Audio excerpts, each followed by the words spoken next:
S'intéresser aux poissons migrateurs, c'est s'intéresser à tout ce qui fait la qualité des milieux aquatiques. Les poissons migrateurs sont d'extraordinaires témoins des milieux dans lesquels ils vivent. Pour le comprendre, nous partons vers les Pyrénées-Atlantiques, sur le bassin de l'Adour.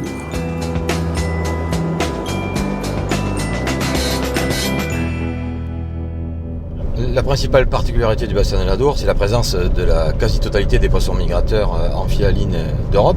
Les espèces amphihalines, ce sont des poissons qui vivent alternativement en eau douce et en eau salée. En clair, qui passent une partie de leur cycle de vie dans l'océan. Et après, c'est la quasi-totalité des espèces-là remontent sur les rivières qui les a vues naître pour aller se reproduire. Sensibles à la qualité de l'eau, sensibles au débit, sensibles à la nature du lit de la rivière où ils devront, pour certains, déposer leurs œufs, les poissons migrateurs nous livrent des informations essentielles au sujet de notre environnement. Leurs voyages eux-mêmes ont de quoi donner le vertige. Quelques exemples.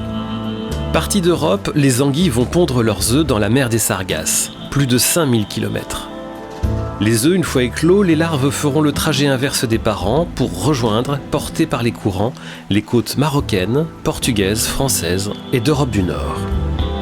Plus près des côtes, quand elle n'est pas en rivière, l'alose nage entre les îles britanniques et la France. La truite de mer ou le saumon se déplacent dans l'Atlantique Nord, de l'Irlande aux îles Féroé, et sont capables de retourner sur la rivière qui les a vus naître, grâce à un système de guidage aujourd'hui encore mal connu. Le saumon, espèce emblématique, a déserté une grande partie des rivières françaises, trop polluées ou devenues inaccessibles. Mais il continue, comme c'est le cas depuis des siècles, de remonter quelques rivières françaises, dont les rivières du bassin de l'Adour, qu'on appelle ici des gaves. C'est un ambassadeur pour nos rivières magnifiques. C'est un grand voyageur qui part du nord de l'Europe, qui traverse les océans, qui vient jusqu'à l'estuaire de l'Adour, et puis remonte tous nos gaves jusqu'aux Pyrénées. Pourtant, même sur ces gaves relativement préservées, où le saumon fait partie du patrimoine, le maintien de l'espèce est fragile.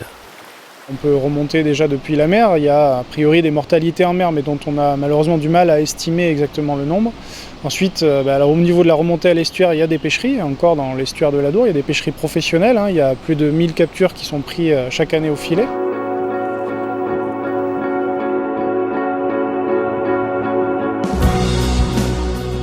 Il fallait en apprendre davantage, pouvoir compter les poissons qui remontent les cours d'eau. Depuis 2011, une association qui s'intéresse aux migrateurs observe les passages de poissons grâce à une station vidéo installée sur le gave de l'Oron, une des principales rivières du bassin de l'Adour. On voulait savoir exactement ce qui se passait dans ces rivières. Parce qu'on sait depuis toujours qu'il y a des saumons, qu'il y a des truites de mer, qu'il y a des lamproies, des aloses et les anguilles qui, elles, font un voyage inverse. Donc, il fallait avoir des chiffres pour exactement savoir quoi faire, comment gérer cette rivière. Cette station vidéo nous a permis de voir exactement ce qu'il y avait dans la rivière. On voit les poissons, on peut dire quelle espèce c'est, etc., d'une manière très précise. La caméra est installée sur un point de passage obligé pour les saumons qui remontent le cours d'eau et qui ont donc pu être dénombrés. On a une tendance qui est malheureusement assez préoccupante ces dernières années. On était à 1700 poissons en 2011, on est passé ensuite à 1200 poissons en 2012 et en 2013 on était à 1000 poissons. Les effectifs ne sont pas satisfaisants et comme sur la plupart des rivières françaises, la tendance révèle la fragilité de ces espèces soumises aux pressions de la pêche, aux difficultés de trouver des tronçons de rivières de bonne qualité pour s'y reproduire, confrontées aux barrages qui compliquent leur déplacement. En dehors des mortalités en mer, encore mal connues, c'est sur ces 3 familles de problèmes qu'il faut agir. À commencer par ce qui fait obstacle au déplacement des migrateurs.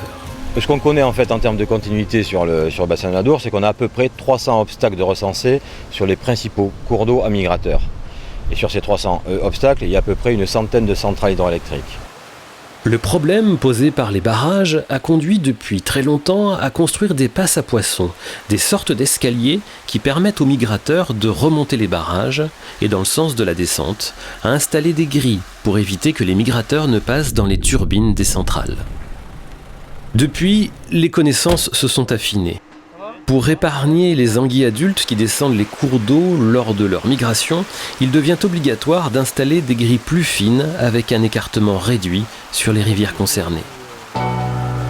Dans le sens de la montée, la réglementation impose des dispositifs permettant le franchissement à une plus large variété de poissons migrateurs, avec à la clé des chantiers de grande ampleur.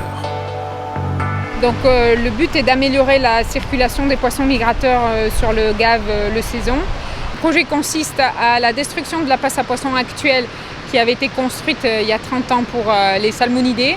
Et donc on reconstruit une nouvelle passe à poissons pour s'adapter aux nouvelles espèces concernées par les nouveaux classements, qui sont en particulier la lamproie et l'anguille. Même chose du côté d'EDF. Les travaux consistent principalement à améliorer le franchissement à la montaison et à la dévalaison. Et également, nous remplaçons les plans de grilles et des prises d'eau, donc pour réduire l'espacement entre les barreaux. Au niveau des études, notre service d'ingénierie travaille en concertation de façon à arriver aux meilleures solutions techniques. Bonjour, M. Gaillard. Sur le bassin des Gaves, on est en pleine période de chantier. La réglementation qui a relevé ces exigences impose à tous les propriétaires concernés de mettre en place ces améliorations avant fin 2018. Ils peuvent financer leurs travaux avec l'aide des agences de l'eau. Si plusieurs propriétaires d'ouvrages situés sur un même cours d'eau s'accordent pour réaliser rapidement ces améliorations, les aides sont alors renforcées et peuvent atteindre 60% des investissements. Il faut savoir que sur le bassin des Gaves, ce sont 40 millions d'euros de travaux qui vont être réalisés dans les années à venir, donc 15 millions qui sont déjà soit en cours de réalisation, soit qui vont démarrer.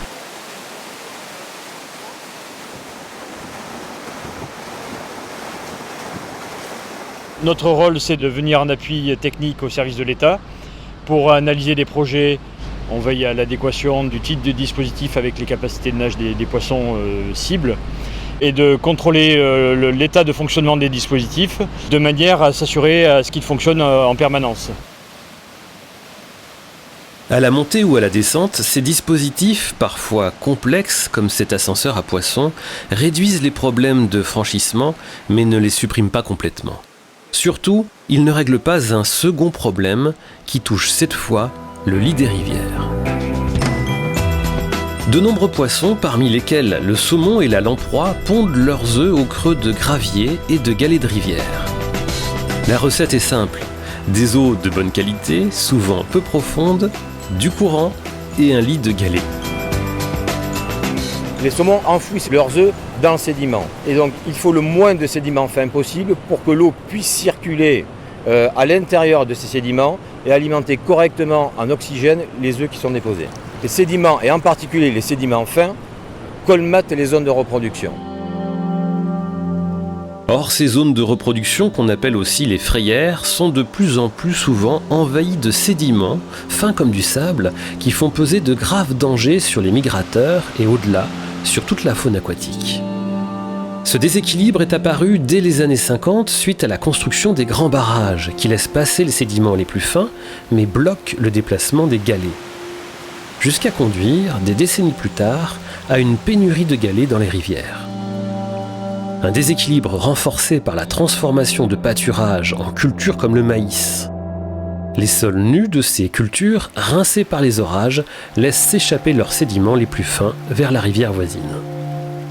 Donc on a un phénomène de colmatage, de ciment qui se fait et qui n'est pas propice donc, du coup au site de frais. Plus bas, dans la vallée, la qualité de l'eau doit également être observée avec attention. Alors aujourd'hui, différents facteurs affectent cette qualité de l'eau. On a d'ailleurs un réseau de surveillance relativement dense et conséquent qui nous permet de la suivre dans le temps. Donc c'est un outil précieux parce qu'il nous permet d'identifier des territoires à enjeu, de cibler des pollutions, de prioriser des actions, de sensibiliser les usagers de l'eau. Enfin, troisième grand type de pression exercée sur les espèces migratrices, la pêche. Concernant le saumon, elle est historique et attire des passionnés de l'Europe entière. La Fédération de pêche des Pyrénées-Atlantiques a mené une étude en 2013 pour évaluer le poids économique de la pêche du saumon dans le département. Et donc il y a un peu moins de 1000 pêcheurs qui s'adonnent à ce loisir et ça engendre un poids économique de 1 500 000 € chaque année de chiffre d'affaires. En dehors des enjeux écologiques, des enjeux touristiques et économiques sont donc à prendre en considération. Dans l'estuaire de l'Adour, les pêcheurs professionnels tirent leur subsistance de la capture des poissons migrateurs. C'est une pêche qui existe, à ma connaissance, déjà au moins depuis les années début 1900. De toute façon, c'est un métier de passion. C'est pas un métier qu'on peut exercer sans passion, tout en travaillant avec parcimonie et dans la gestion durable de la ressource, que ce soit du saumon, truite de mer, à l'ose. Des études ont montré qu'il fallait laisser des temps de répit aux migrateurs, des périodes sans aucune pêche dans l'estuaire pour laisser passer un nombre suffisant de poissons.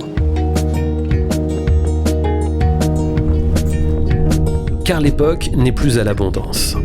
Les espèces migratrices se trouvent souvent dans des situations très difficiles sur la plupart des rivières de France et en particulier nos grands fleuves. Il faut agir vite et à tous les niveaux. Des enjeux de société, des défis techniques nous attendent afin de garantir une quantité et une qualité d'eau adaptée, afin de ne pas surexploiter les stocks, pour réduire l'impact des barrages et améliorer la qualité des sites de reproduction.